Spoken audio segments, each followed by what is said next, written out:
Children's Chapel. My name is Amanda Esco, and I am the director of the Religious Education program here at the First Unitarian Church of Salt Lake City. Thank you so much for being with us today.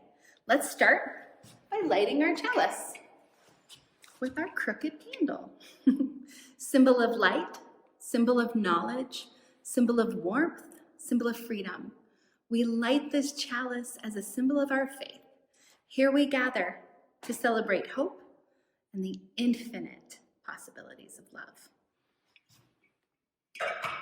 Let's start today's Children's Chapel by taking a couple deep breaths in through our nose, out through our mouth. You ready? Let's breathe in and out. Let's get our feet planted and try that again. Okay, ready? In through our nose, out through our mouth. Thank you for grounding in this space with me today.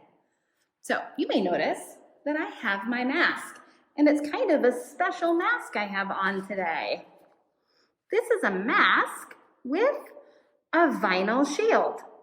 At First Unitarian Church, we have a person whose job is called the sexton, and his job is to take care of our building, our big, beautiful building. His name is Lane, and he actually happens to be Mr. David's brother. Well, Lane also happens to be deaf. He communicates with others by reading their lips. When we all started to wear our face masks, though, he couldn't communicate with us because he couldn't read our lips. So I got us some masks that have a little vinyl in front so we can keep talking with Lane. Remember, and this is going to come up again later, so think about it. We're always trying to think about how our actions affect others and how we can help them, or what we can change so we can make their lives a little easier too. Keep that in mind as you go through your day. And so I am by wearing a new type of mask when I'm in the building. Well, another part of our Children's Chapel that we love so much is to share our joys and concerns. Joys and concerns is a time when we tell each other what's going well, maybe not so well. I'll start today. So I this week got to go to a friend's birthday party. It was socially distant and it was really fun. They even had a magician, so that was pretty neat. Oh man, here's my bummer for the week though. I have mosquito bites everywhere. Because we've been spending so much time outside, I'm getting eaten alive by mosquitoes. That is less than ideal. Give that a big thumbs down. Well, what's going well for you? What do you maybe need help with? Share with the people that love you and want to hear this from you. I'll wait. I'll be right here.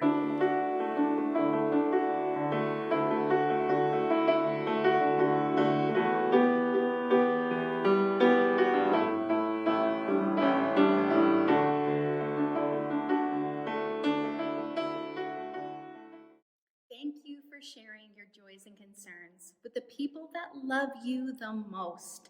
It's important we keep talking about what's on our hearts, what's on our minds. Well, this week's UU of the Week is another religious educator, but from our Unitarian heritage. We are also lucky enough to have Miss Lissa back with us. Thanks, Lissa, for sharing this person with us. Each night a child is born, is a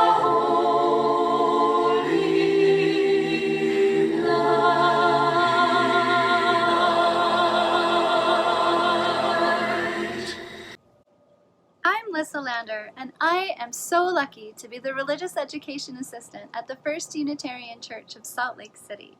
And it's all thanks to our UU of the Week, Sophia Lyon Fahs. She reinvented religious education in the 1940s and is credited with creating a Unitarian Renaissance. Wonder what that is? Let's find out. Fahs was born in 1876 in China, where her parents served as Presbyterian missionaries, but they moved to America when she was 3 years old. She studied the Bible extensively with her missionary parents and also in Sunday school. She valued the lessons of the Bible, but as she studied both religion and education further in her life, she began to re-envision a new way to teach children about religion. Fahs earned many degrees, including a master's degree in teaching and a second bachelor's in divinity. After all of that education, she concluded that teaching Bible stories was important, but there was also so much more that was important to a child's religious development, including the direct experience of mystery and wonder. Does that sound familiar? She believed that religious education based solely on the Bible risked a loss of respect for the stories and contributed to what she called a cynical atheism when children grew old enough to form their own opinions about history and science. A long time ago, even in Unitarian churches, the children in Sunday school just memorized the Bible and listened to the stories. But Sophia Lyon Fahs changed the way UU children learned about religion, and she did it the way every good teacher does, by writing curriculum, which is a fancy word for the stuff we teach to kids. In the late 1930s, membership in the Unitarian Church was alarmingly low. One of the most common reasons people gave for leaving the church was frustration over how their children were being taught. Religious education, as it turns out, is really important, but we already knew that, didn't we? Sophia Lyon Fahs was hired by the Unitarian Association, as it was known at the time, because this was before they merged with the Universalists in 1961. So she was hired to edit a new curriculum for children. She was a religious scholar and a teacher, but at the time, she was not a Unitarian. She edited a series of curriculum for the Unitarian Sunday schools called the New Beacon Series. She also co-authored over 40 books. After 8 years of working at the Unitarian Association, she finally joined the church. With her new curriculum, some of which became the inspiration for modern programs that we still teach today, including neighboring faiths, membership in Unitarian churches rose again, helping to create the Unitarian Renaissance of the 1940s. Fahs was ordained as a minister by the Unitarian Association at the age of 82 for her contributions to religious education. Few women had received such an honor at the time. In 1978, Sophia Lyon Fahs died at the age of 102. Her daughter wrote the following. Mrs. Fahs contended that children's faith should not be imposed, but should grow out of their own ponderings, natural curiosity, and direct experience of the natural world, with night and day and the changing seasons, with birth, growth, and death, and with their own fear, worries, and problems with human relationships. Particularly in teaching young children, she believed in building on the children's own immediate experience of discovery and mystery. When older children reached a point of clear readiness, she introduced study of our religious past, including biblical materials, viewed in the light of modern scholarship, primitive myths, our worldwide religious heritage, and the findings of science. I don't know about you, but I hear many of our UU principles and sources budding in that description of her life's work. Sophia Lyon Fahs helped revive and shape the UU church we know today by revolutionizing religious education. She was inspired by children, and therefore I think that means our church is also inspired by children. In one of her famous poems, she said, "Each night a child is born is a holy night, a time for singing, a time for wondering, a time for worshiping." So RE kids, keep learning about your world and your faith and teaching your adults to see wonder again. Thanks to Mrs. Fahs for making religious education a centerpiece of the Unitarian Universalist faith, and for her insistence that RE professionals should be highly trained and paid. Shout out to Sophia! and thank you for learning about our UU of the Week.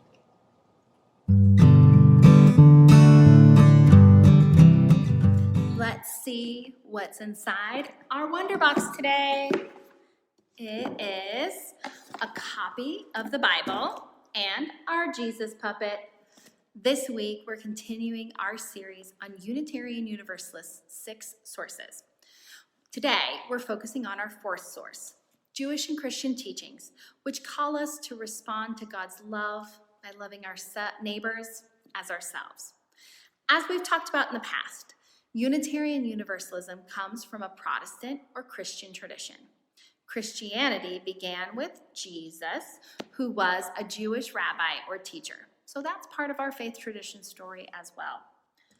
Over time, a lot has changed with Unitarian Universalist and Unitarian Universalist theology or belief structure. As a non-dogmatic faith, people in our community have a diverse set of opinions on Christianity and Judaism. We have Christian UUs, Jewish UUs, and we have people that left Christian and Jewish faith traditions in search of something different. It's up to each person to define their own spiritual path. However, we can draw inspiration from Jewish and Christian teachings. It's important. It's one of our sources. One teaching explicitly mentioned in our fourth source that it comes from our Jewish and Christian traditions is called the Golden Rule. It's a teaching, however, found in a lot of different faiths. Broadly, it says, love your neighbor as yourself. What do you think that means? Today, I have a story from our UU curriculum, Love Will Guide Us, by Irene Cooper. A kid named Maya asks just this very question. Maya was 8 years old and had too many rules to follow all day. Each place had its own set of special rules. At school, Maya had to raise their hand to talk. They could only eat if it was lunchtime, and they needed a bathroom pass if they wanted to go to the bathroom. And they were never, ever, ever allowed to copy anyone else's work. At home, Maya also had different rules. She had to be in bed by 8 p.m., she had to always eat her vegetables, and they were never, ever, ever allowed to hit their younger sibling, even if they hit them first. They had to, this was a big bummer of a rule too. They could only watch a half hour of TV a day. There were also rules at church. They couldn't run during coffee hour. Maya had to use her inside voice, and she always had to be friendly and welcoming to all that were there. These were a lot of different rules that were expected of Maya in all different kinds of places, and she was sick and tired of it. She wanted one rule that was an important rule, but that she could follow in all of the different places to take care of the other rules. So Maya decided to ask people in her life what they thought the most important rule was. She first asked her Uncle Gunna what he thought the most important rule of all was. He told them that in his religion, Hinduism, it said, "This is the sum of duty, to do nothing to others which would cause them pain." Then Maya asked their next door neighbor, Claire, what they thought was the most important rule of all. Claire told Maya that a teacher from the Buddhist religion had told her, do not do to others what would hurt you. Then Maya asked their best friend, Adam, what he thought was the most important rule. Adam told Maya that at their Jewish synagogue, they learned that Jewish scripture teaches, you shall love thy neighbor as thyself. She then asked another friend, Maria, who said in their Catholic church, they teach the very same thing. Then Maya asked their friend Malik what they thought was the most important rule of all. Malik said that in their religion, Islam, people say, none of you truly believes until he wishes for his brother what he wishes for himself. Finally, Maya asked their Uncle Greg what he thought the most important rule of all was.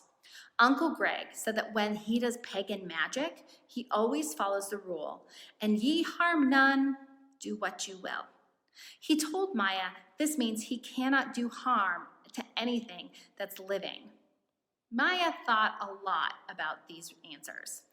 She was really considering what she thought, so she wrote them all down. This is the sum of duty, to do nothing to others which would cause them pain. Hinduism. Do not do to others what would hurt you. Buddhism. Thou shalt love thy neighbor as thyself. Jewish and Christian teachings. None of you truly believes until he wishes for his brother what he wishes for himself. Islam. And ye harm none, do what you will. Neo-paganism. On Sunday morning, Maya took the list of rules to their Unitarian Universalist congregation. She showed it to their Reverend Marta, and asked Reverend Marta which rule she thought was the most important rule of all to follow. Reverend Marta thought for a minute and said, I noticed that these rules are all very similar to each other. They're different versions of a rule some people call the Golden Rule. What do you think is the most important rule? Maya paused for a moment. Then Maya slowly said, I think love is the Golden Rule. When we are loving, then we do not hurt other people or cause them pain. We wish for others what we wish for ourselves, and we love our neighbor as we love ourselves. That sounds just about right, said Reverend Marta. Love is the Golden Rule. I like that story a lot. I like that it ends centered on love. There's a part of our own church covenant that says, love is the spirit of this church. I think that an important part of our faith, which comes from our Jewish and Christian teachings, tells us that our guiding principles is to always treat others with love. This week, I want you to look for ways that you can center love and follow the Golden Rule. Maybe it's going to be something like getting a new mask so that people in your community can be included. Thank you for joining me in Children's Chapel today. To find out more information about First Unitarian Church's work in the world, please visit us at slcuu.org. But until next time, let's heart